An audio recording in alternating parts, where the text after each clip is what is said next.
Magandang araw sa inyo at nandito naman ako, ang inyong paring Kolokoy upang materyales sa pag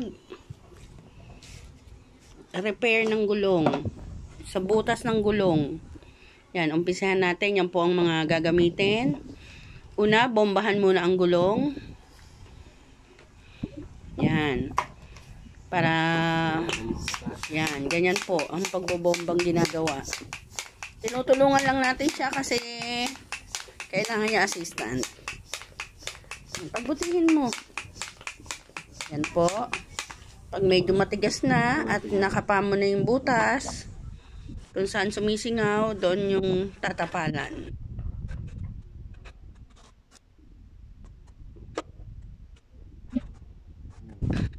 Yun. Yan po ang butas. Next.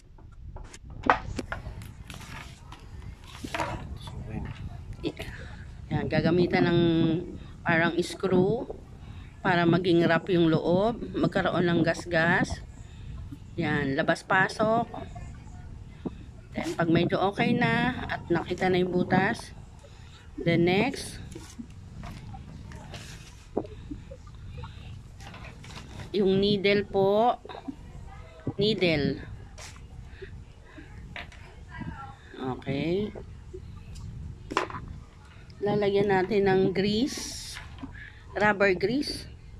Para pampadulas lang. Pag pinasok yan. Okay. Rubber grease. Okay. Next. Yan. Okay. Sige, next. Tapos na niyang lagyan ng grease yung loob. Yung rubber naman, yung pantapal. Lang natin. Yan.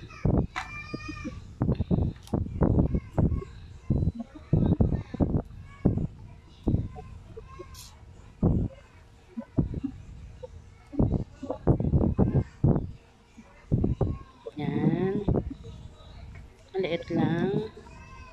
Hindi mo kailangan sagad-sagaran. Maliit lang naman yung gulong. Baka mahirapan ka mag-adjust. O, lagyan uli ng grease. Rubber grease. Para pagpasok, mabilis. Dagdagan mo pa. Yung rubber din.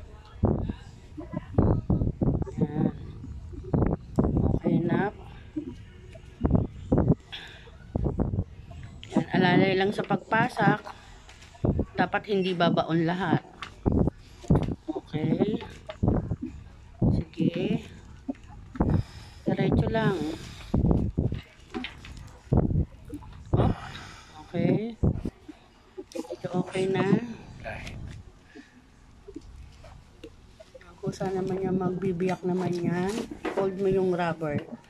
Okay. Yan. Napasak niya na po.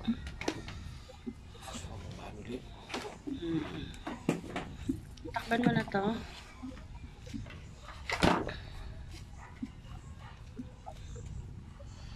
Ganyan lang kasimple ang pagtatapal ng butas na gulong. Try natin ulit kung nag-effect na yung bomba. Ay, yung pasak pala.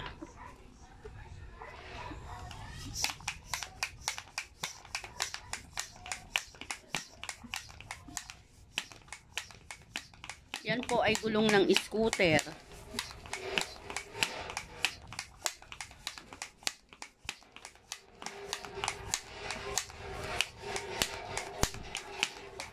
Okay.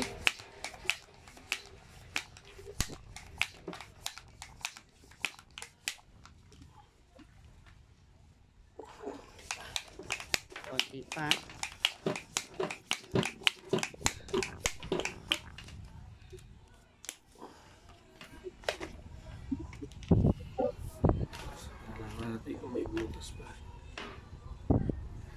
Pasak na. Gamitan mo na lang ng cutter. Yung cutter. Para matanggal yung ano ng pasak. Eh, alalay. Maliit pala tong cutter na to. Dapat ang malaking cutter. Yan. Ay! Nawala. Eh. Huwag mo pakasagad. Yan. Mahiwa ka. Matalim yan.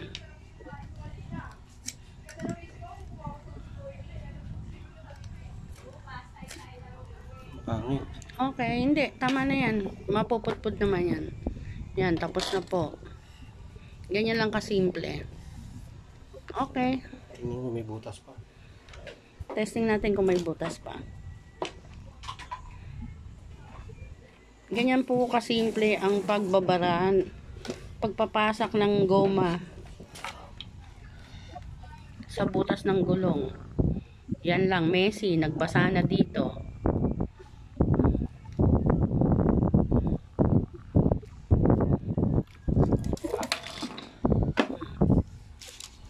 Okay. Ay, nadikit. Tingnan. Pandikit pala yun. Okay. Tapos na po. Ganun lang kasimple. Patuyuin lang natin. Tapos kabit na natin sa scooter. Thank you.